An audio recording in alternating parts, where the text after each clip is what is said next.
ईरानी सदर इब्राहिम रईसी का हेलीकॉप्टर हादसे का शिकार कैसे हुआ? सदर के हेलीकॉप्टर के पायलट के आखिरी अल्फाज क्या थे? काफिले में मौजूद एक एहलकार ने दर्दनाक हकीकत बयान कर दी। सदारती काफिले में शामिल 3 हेलीकॉप्टर्स में से एक में मौजूद ईरानी एहलकार गुलाम हुसैन इस्माइल का कहना है कि जब हेलीकॉप्टर्स ने तबरेज के लिए दोपहर 1 बजे परवाज शुरू की तो उस वक्त मौसम ठीक था। गुलाम हुसैन इस्माइल ने बताया कि परवाज के 45 मिनट बाद सदर रईसी के हेलीकॉप्टर के पायलट ने दीगर हेलीकॉप्टर्स के पायलट्स को अहकामात दिए कि वो करीब मौजूद बादल से बचने के लिए अपने हेलीकॉप्टर्स को मजीद बुलंदी पर ले जाएं। बादलों के ऊपर परवाज के 30 सेकंड बाद हमारे पायलट ने नोट किया कि सदर का हेलीकॉप्टर गायब हो गया है। कोशिशों के बावजूद रेडियो आलात से राब्ता न हो सका।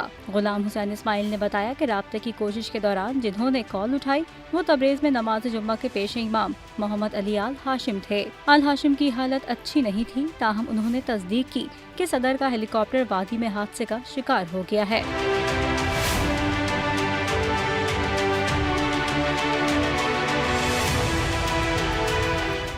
सब्सक्राइब करें और बेल दबाएं ताकि कोई खबर रह न जाए।